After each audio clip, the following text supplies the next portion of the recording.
গতকালের বোমা হামলায় জড়িত ছিল সেই তিনজনকে আমি খুন করেছি। আগামী শুক্রবারও বোমা হামলা হবে এবং আমি সেটা বন্ধ করব। আমি ওদের জন্য আজ রায়।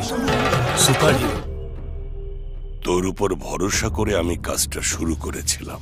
আমার ভুলটা কোথায়? আমরা 4-5 জন ছাড়া তো এই কথা আর অন্য কেউ জানতো না ভাই। কিন্তু ও কিভাবে লিখলো সেটাই বুঝতেছি না।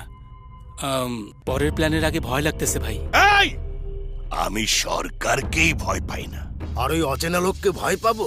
প্ল্যান মতো বোম ফেলবি, থামানোর জন্য কোন সুপার হিরো আসে আমি দেখবো।